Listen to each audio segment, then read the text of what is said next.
Mermaid Zosia and the Beach Adventures.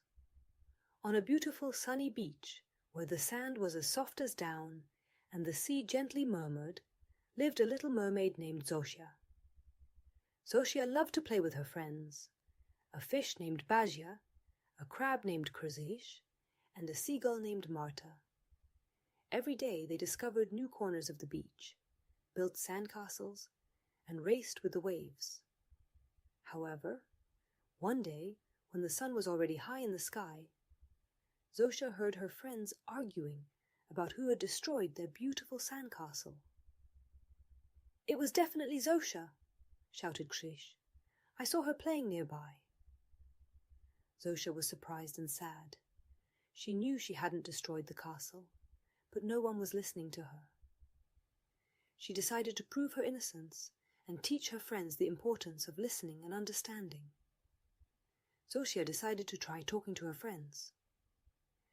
"Krzish, Bazia, Marta, it wasn't me who destroyed the castle. Maybe we should look for the real culprit," she suggested. However, Krzish and Bazia didn't want to listen to her. "Zosia, we saw you there. It was definitely you," they said in unison. Marta, usually calm, also didn't feel like listening this time. Zosia felt helpless, but decided not to give up. The next day, Zosia decided to try a different approach. She built a new, even more beautiful sandcastle, and invited her friends to play together. "Maybe we can build a new castle together?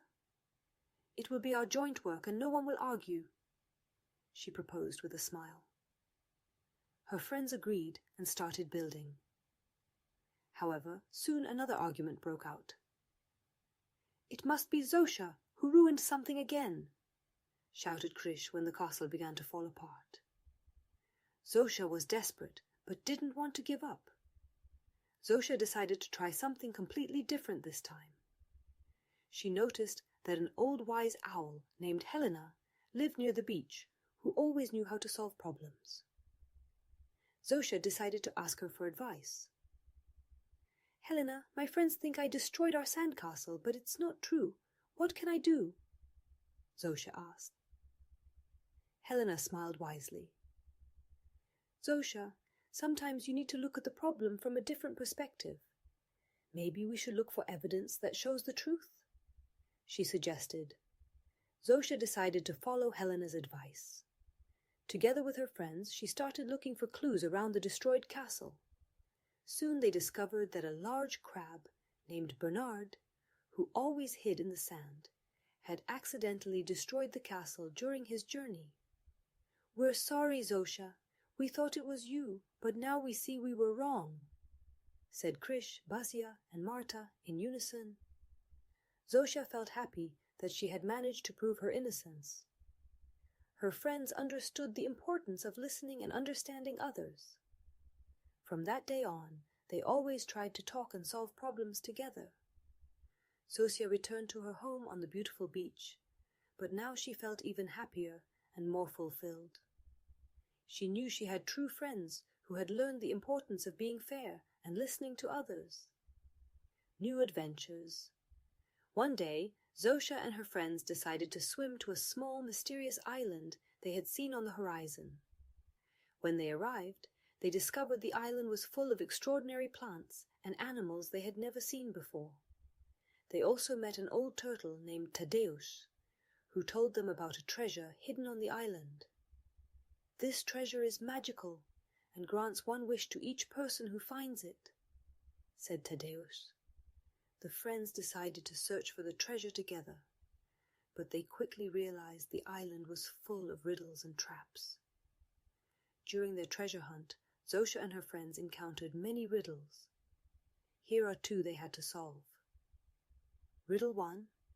A sign hanging on a tree read, "Though you can't see me, I'm always near. I'm warm, sometimes cold, always in motion. I move the leaves, sway the trees. What am I? Guess if you want to go further." Zosia thought for a moment and then said, "It's the wind." The sign opened, revealing the path ahead. Riddle 2. At the entrance to a cave, An inscription was carved on a stone. "I am always hungry, always need to eat, but when I drink I die. Who am I?" Krish thought and thought until he finally exclaimed, "It's fire!" The stone moved, opening the cave entrance. Finally, after many adventures and challenges, Zosia and her friends found the magical treasure. Each of them had one wish. Here are their wishes. Zosia: "I wish that we could always be together and never argue." Krish: "I wish to have magical claws that will help me build the most beautiful sandcastles." Basia: "I wish to swim the fastest in the world so I can always play with my friends." Marta: "I wish to have the ability to talk to any animal so I can always help others." On their way back from the island, Zosia and her friends noticed something was wrong. On the horizon, they saw a large cloud of smoke. They quickly realized that a fire had broken out on the island, and many animals needed help. Without hesitation, they decided to return and help. Thanks to the new skills they had gained from their magical wishes, they could act quickly and effectively. Marta, with her ability to talk to any animal, organized the evacuation. Basia, the fastest fish in the world, carried water to extinguish the fire. Krish, with his magical claws, built barricades to stop the spread of the fire. Zosia, with her wisdom, coordinated all the actions. Thanks to their joint efforts, they managed to save the island and its inhabitants. The animals were very grateful and promised to always be their friends. Zosia and her friends returned to their beach, richer in experiences and wiser from their adventures. They knew that together they could overcome any obstacle, and that true friendship is the most precious treasure.